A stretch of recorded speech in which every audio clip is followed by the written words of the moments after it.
WhatsApp dear student, welcome back to momentum classes. मैं रजनीकांत शर्मा आपका स्वागत करता हूं।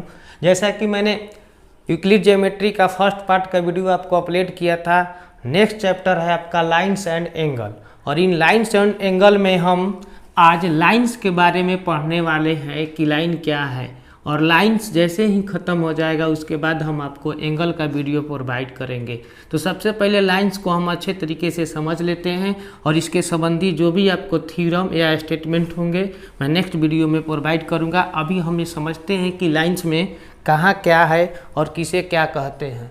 तो हमारा जो लाइन है, मैंने पास्ट वीडियो में भी इसके बारे में डिस्क्राइब कर रखा है कि लाइन होती है, line has length but it has no width and no breath.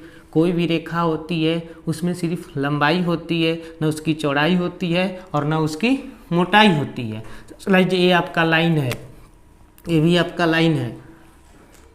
Line का ही एक लाइन में आपको एक पढ़ना होता है रे।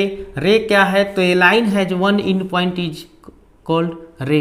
जो लाइन में सिर्फ एक बिंदु से होती है, एक पॉइंट से खींची गई रेखा, लकीर को हम रेखा कहते हैं। एक बिंदु से खींच दी जाती है उसे हम रेखा कहते हैं। ऐसे कहते हैं कि रेखा में एक एंड पॉइंट होता है, जब किसी भी लाइन में टू एंड पॉइंट हो तो उसको लाइन सेगमेंट कहते हैं। जैसे कि line segment has two end point. तो लाइन सेगमेंट और रेखा में सिर्फ इतना ही डिफरेंट है कि जो रे होते हैं उसमें वन एंड पॉइंट होते हैं, जो लाइन सेगमेंट होते हैं उसमें टू एंड पॉइंट होते हैं। इसके बाद हम आपको टाइप ऑफ लाइन बताते हैं कि जो आपका लाइन्स है वो कितने प्रकार के होते हैं। तो सबसे पहला होता है स्ट्रेट लाइन, सरल रेखा। दूसरा कर्व लाइन, वक्र रेखा। तीसरा हॉरिजॉन्टल लाइन, क्षैतिज रेखा। चौथा वर्टिकल लाइन, ऊर्ध्वाधर रेखा। फिफ्थ परपेंडिकुलर लाइन, लंब रेखा। पैरेलल लाइन, समानांतर रेखा। ट्रांसवर्सल लाइन, तिर्यक रेखा। सेकेंड लाइन, छेदक रेखा। टेंजेंट, स्पर्श रेखा। इंटरसेक्टिंग लाइन, प्रतिछेदन रेखा। कोलिनियर लाइन, संरेखी रेखा। और कॉन्करेंट लाइन यानी संगामी रेखाएं। इतनी प्रकार की लाइन्स हमें पढ़ने पड़ते हैं ज्योमेट्री टर्म के अंतर्गत। इसमें से सबसे जो इम्पोर्टेंट सा है कि जो आपका सीकेंट है और टेंजेंट है, इसको हम सर्किल के अंतर्गत पढ़ते हैं, वृत्त के अंतर्गत पढ़ते हैं। तो इसे मैं वृत्त पढ़ाते वक्त आपको ब्रीफ कर दूंगा। अभी आप समझिए कि स्ट्रेट लाइन क्या है। तो स्ट्रेट लाइन का मतलब कि अगर किसी लाइन में, किसी लाइन सेगमेंट का अगर 180 डिग्री का एंगल बनाती है तो ये स्ट्रेट लाइन कहलाती है। कर्व लाइन का मतलब कि उसका कोई भी डिफिनिट एंड पॉइंट नहीं होते हैं, वो कहीं से भी कहीं घूम सकती है। हॉरिजॉन्टल लाइन, जो लाइन अर्थ के पैरेलल होती है उसे हॉरिजॉन्टल लाइन कहते हैं। जो लाइन अर्थ के परपेंडिकुलर होती है उसे वर्टिकल लाइन कहते हैं। और जो लाइन्स वैसे टू लाइन जो एक दूसरे पर लंब होती है उन्हें परपेंडिकुलर लाइन कहते हैं। जो एक दूसरे पर 90 डिग्री का कोण बने, वैसी लाइन, जैसे मैं समझा दे रहा हूँ, आपका एक लाइन ऐसे गया और एक लाइन ऐसे आया, अगर ये दोनों मिलकर 90 डिग्री का एंगल बनाती है तो उसको परपेंडिकुलर लाइन कहते हैं। पैरेलल लाइन, वैसी दो रेखाएं जो जिनके बीच की दूरी हमेशा समान हो, जिनकी बीच की दूरी हमेशा समान हो तथा वे एक दूसरे से कभी भी नहीं मिलती हो तो उनको हम पैरेलल लाइन कहते हैं। इसको मैंने आपको ब्रीफ किया था यूक्लिड पार्ट 1 में भी कि अगर 180 डिग्री से जिधर कम बनता है उधर वो मिल सकती है। ट्रांसवर्सल लाइन, दो समानांतर रेखाओं को जो रेखा काटती है उसे हम ट्रांसवर्सल लाइन या तिर्यक रेखा कहते हैं। जो समानांतर रेखाओं को जो लाइन काटती है उसे तिर्यक रेखा या समानांतर रेखा कहते हैं हम। तो एक बार हम आपको अच्छे तरीके से बता दें कि लंब रेखा के लिए आपको कम से कम लंब रेखा जो होती है, जैसे एक रेखा मैंने यहाँ लिखा है ये डी, और यहाँ पर मैंने एक 90 डिग्री के साथ सी डी रख दिया, तो हम कहेंगे कि सी डी लंब ए बी। इस टर्म को याद रखना बहुत ज़रूरी है कि जो आपका सी डी है वो ए बी पर लंब है। इसको इस प्रकार कहते हैं कि सी डी लंब ए बी। अगर दो लाइन, अगर ए बी और सी और डी ये दोनों पैरेलल होते, इस प्रकार हम लिखते हैं A B parallel C D. ये आप ध्यान रखेंगे कि पैरेलल लाइन को हम दो लाइनों के द्वारा डिनोट कर देते हैं और जो परपेंडिकुलर लाइन है उसको हम एक दूसरे पर परपेंडिकुलर करके डिनोट करते हैं। इसके अलावा हम आपको इंटरसेक्टिंग लाइन बताते हैं कि क्या होता है, कोलिनियर लाइन क्या होती है और कॉन्करेंट लाइन क्या होती है। कोलिनियर लाइन इजी अवे में ये समझिए कि कोलिनियर जो लाइन होती है, अगर कोई रेखाखंड पर 3 बिंदु हो, अगर 3 बिंदु हो तो ये कहा जाती है कि ये, और तीनों बिंदु का हो, समानांतर हो या वन डायरेक्शन में हो।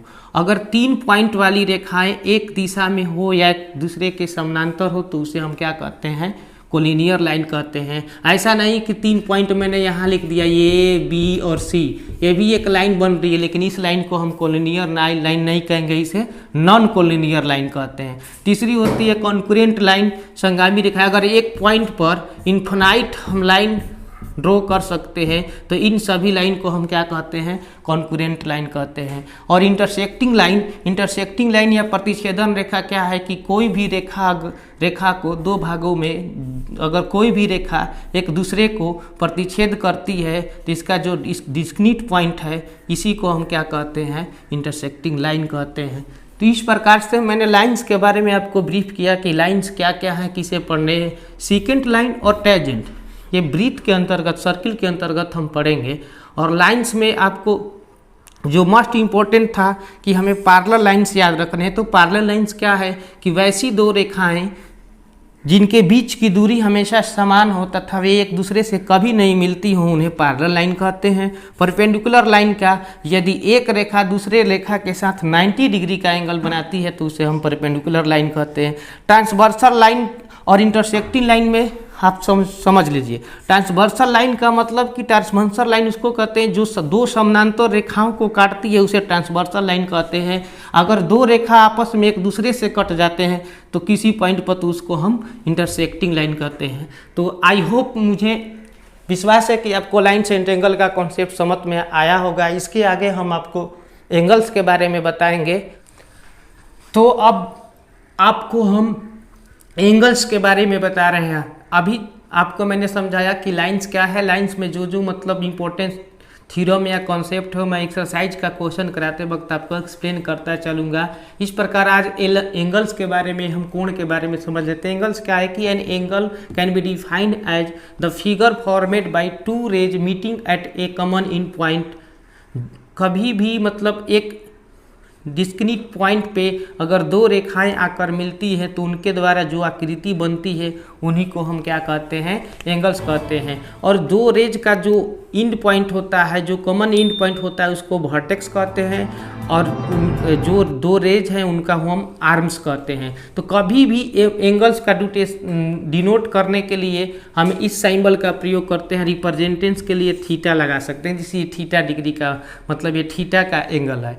अगर फाई लिख दिए तो फाई का एंगल है। अब कहने का मतलब यह है कि अगर ये जो एंगल हमारा ओ बना हुआ है, यहाँ पे जो एंगल बनता है उसको इस प्रकार लिखते हैं कि एंगल ए ओ बी। जो वर्टेक्स है दोनों का हमेशा बीच में आने चाहिए, यह एंगल ओ। इस प्रकार हम इसको डिनोट करते हैं।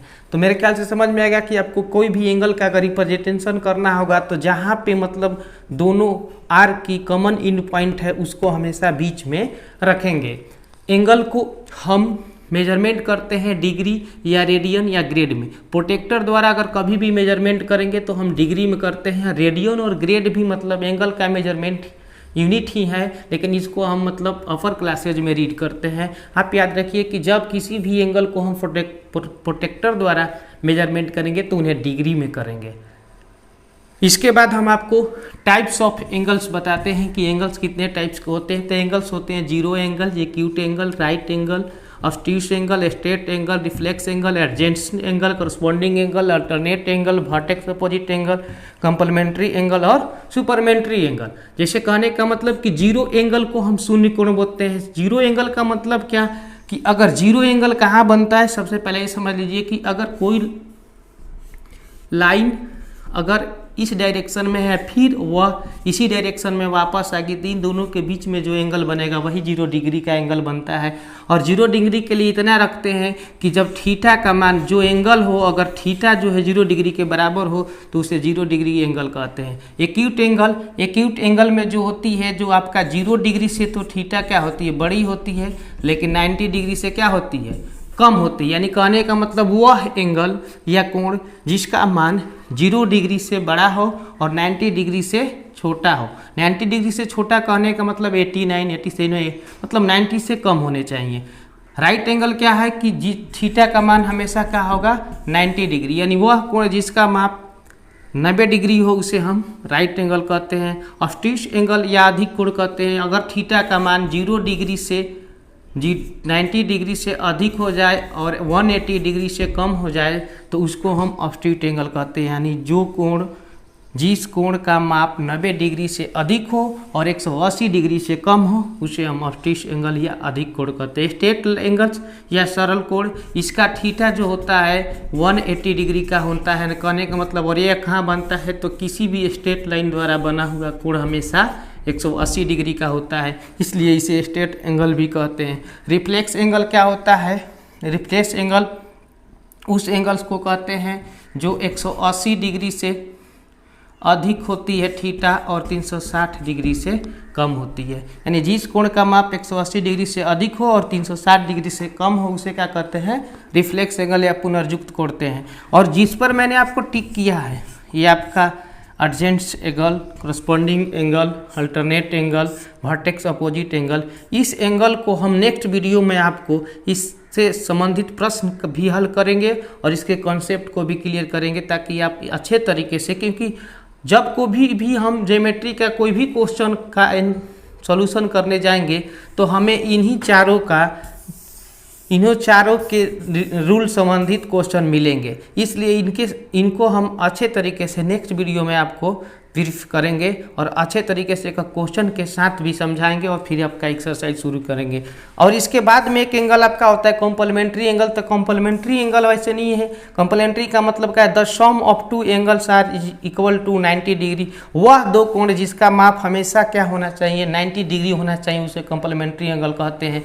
जैसे कॉम्प्लीमेंट्री एंगल का कहने का मतलब कि अगर आपके पास दो एंगल, अगर एक एंगल ए है और एक एंगल बी है तो यह हमेशा सम करने पर 90 डिग्री होना चाहिए। और कहने का मतलब कि अगर मैंने एंगल ए 35 मेरे पास एंगल ए है तो दूसरा एंगल प्राप्त करने के लिए हम इसको 90 डिग्री में से घटा देंगे। और इस पर भी क्वेश्चन आते हैं, जिस पे क्वेश्चन मैं आपको होमवर्क में दूंगा, आप मुझे बनाकर मेरे कमेंट बॉक्स में कमेंट कीजिएगा। आपको बता दें कि कॉम्प्लीमेंट्री का मतलब कि जिन दो कोणों का योग 90 डिग्री के बराबर हो वो कॉम्प्लीमेंट्री एंगल्स कहलाते हैं। जैसे कि 45, अगर आप 35 रखते हैं तो इसका हमें 55 रखना पड़ेगा। यानी दूसरा निकालने के लिए क्या करते हैं, अगर मान लीजिए कि कहीं आपको एक एंगल दिया हुआ है, बोला कि इसका कॉम्प्लीमेंट्री एंगल ज्ञात कीजिए, जैसे एक एंगल 35 डिग्री का दिया है, आपसे पूछा जा रहा है कि इसका नेक्स्ट अदर्स एंगल्स को फाइंड करो जो इसका कॉम्प्लीमेंट्री है, तो इसे 90 में से हम माइनस कर देते हैं। सेम कॉन्सेप्ट हियर कि सप्लीमेंट्री एंगल या संपूरक कोण में क्या होती है कि जिन दो कोणों का माप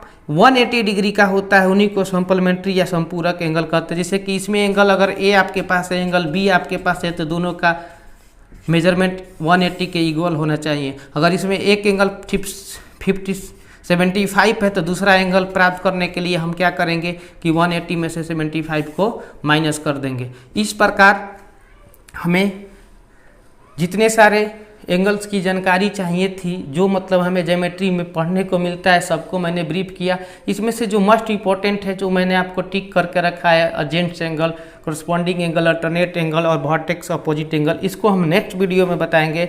और आपके लिए मैं कॉम्प्लीमेंट्री एंगल और सुपरमेंट्री एंगल को फाइंड करने के लिए बताया। तो आपके लिए एक होमवर्क में मेरे क्वेश्चन है जिसको आप दीजिएगा। क्वेश्चन नंबर 1 का कॉम्प्लीमेंट्री एंगल फाइंड कीजिएगा और क्वेश्चन नंबर 2 का सुपरमेंट्री एंगल फाइंड कीजिएगा। क्वेश्चन नंबर 1 में आपका एक 35, दूसरा दिए हम आपका 79, थर्ड दिए आपका 37। क्वेश्चन नंबर 2 के लिए पहला है 125, दूसरा है 37, तीसरा है 105। तो इन तीन क्वेश्चनों को, पहले वाले क्वेश्चन में आपको क्या फाइंड करना है कॉम्प्लीमेंट्री, और दूसरे वाले क्वेश्चन में क्या फाइंड आउट करना है सप्लीमेंट्री। फाइंड कर दीजिएगा। और ये आपके होमवर्क में मैं आपको क्वेश्चन दे रहा हूँ। क्वेश्चन नंबर 1 जो है, क्वेश्चन नंबर 1 में ये आपका होमवर्क करने हैं 35, 79, 72। और क्वेश्चन नंबर 2 में आपको इसका आपको सप्लीमेंट्री फाइंड करके दिखाना है और इन तीनों का कॉम्प्लीमेंट्री फाइंड करके दिखाना है। और मैं आपको एक और चीज़ से अवगत करा दूँ कि हमारा एक अलग से चैनल आता है जिसका नाम क्विक बूस्ट है। इस पर आपको एजुकेशनल इन्फॉर्मेशन मिलते हैं, जैसे कि मतलब किस कोर्स को करना चाहिए, किस कोर्स से हमें क्या फ़ायदे हैं, जॉब अलर्ट क्या होता है, उसमें सब हम आप लोग को बताते हैं। जैसे कि MBA के बारे में आपको बता दिया जाएगा, BBA के बारे में बता दिया जाएगा। उस चैनल पे जो भी एजुकेशनल संबंधी मतलब क्यूरीज होती हैं उन्हें हम आप लोग को प्रोवाइड कराते हैं। तो इस वीडियो के साथ साथ उस वीडियो को भी आप देखिए, उसका उस चैनल का नाम है क्विक बूस्ट, उसे भी आप कीजिए। Thank you for watching this video.